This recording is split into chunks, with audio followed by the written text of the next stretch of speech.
Imagine this. You are lying in bed. Your room is dark. Everything is quiet. You know you are safe. The door is locked. The windows are closed. There is probably not a 7-foot demon crouching in the corner of your room. Probably. But then you hear one tiny sound, a creak, a tap, a random noise from the hallway, and suddenly your brain goes, "We're dead." Your blanket becomes armor, your pillow becomes a shield, and for some reason, your foot hanging off the bed feels like a personal invitation to get dragged into the shadow realm. But why? Why does the dark scare us so much? Because technically, darkness is nothing. It is just the absence of light. The dark is not chasing you. The dark is not holding a knife. The dark has not posted anything suspicious on Instagram. It is literally just not bright. And yet, humans have been afraid of it for thousands of years. The reason is simple. Your brain does not fear darkness because darkness itself is dangerous. Your brain fears darkness because of what could be inside it. To understand this, you have to go back. Way back, before bedrooms, before streetlights, before phones, before people could wake up at 2 a.m.,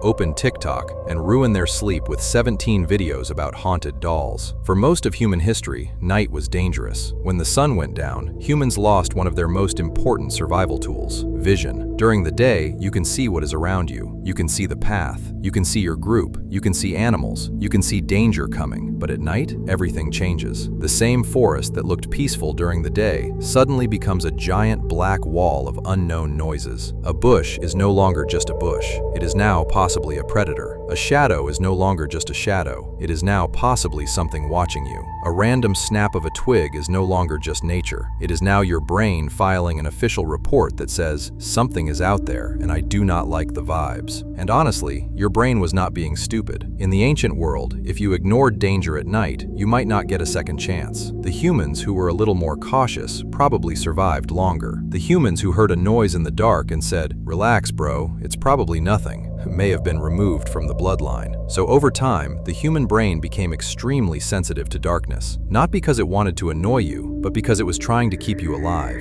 Your brain would rather make you scared of nothing than calm around something dangerous. That is important. Fear is not always about what is real. Fear is often about what might be real. And the dark is powerful because it hides information. When your brain cannot see clearly, it starts filling in the blanks, and it usually does not fill them in with something normal. It does not hear a noise in the hallway and imagine a friendly accountant. It imagines a ghost, a burglar, a monster, a tall, pale figure standing motionless by the door for absolutely no reason. Because your brain is designed to detect threats. It is basically a paranoid security guard living inside your skull. And at night, that security guard has terrible visibility. So instead of saying, "I cannot see anything, so everything is fine," it says, "I cannot see anything, so everything is suspicious." This is called threat detection. Your brain is constantly scanning the world for signs of danger, movement, faces, eyes, sounds, shapes, patterns. That is why you can look at a pile of clothes in the dark and suddenly see a human figure. During the day, it is obviously just laundry. At night, your brain looks at it and goes, "Why is there a Victorian child standing beside the wardrobe?"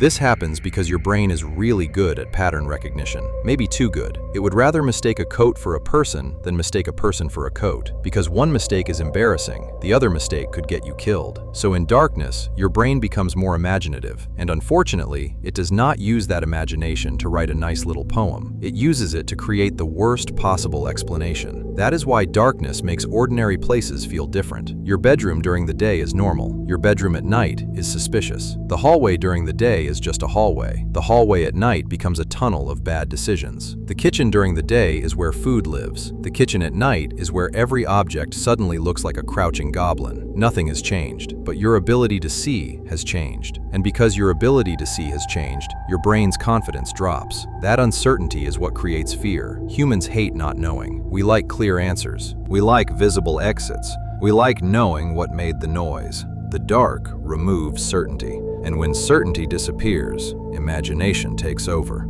This is also why darkness feels scarier when you are alone. If you are sitting around a campfire with a group of people, darkness is still there, but it feels less powerful because the group makes you feel safer. There are more eyes watching, more people listening, more chances someone else notices danger. But when you are alone, your brain understands something ancient. Nobody is there to help. Nobody is watching your back. Nobody else heard that weird sound. It is just you, the dark, and whatever your brain has decided is breathing in the corner. This is why being alone at night can feel so intense, even in a modern house, even when you know there are no predators nearby. Even when the most dangerous creature in the room is probably a mosquito with personal beef against you, your brain is running old software, very old software, ancient survival software. And that software was built for a world where darkness meant real risk. Predators hunted at night. Humans had weak night vision. Getting separated from the group could be deadly. Fire, light, and other people meant safety. Darkness, silence, and isolation meant danger. That ancient pattern is still inside us.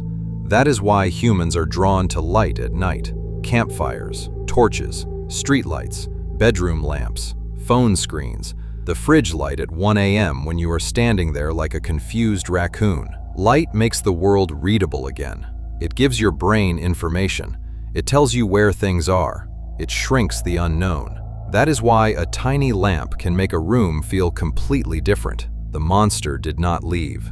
The ghost did not clock out. Your brain just received enough information to calm down. This is also why horror uses darkness so much. Horror does not need to show you the monster. In fact, it is often scarier when it does not, because the second you see the monster clearly, your brain can measure it. It can understand it. It can say, okay, that is what we are dealing with. But when the monster is hidden in the dark, your brain has to imagine it. And your imagination is usually a much better horror director than the movie.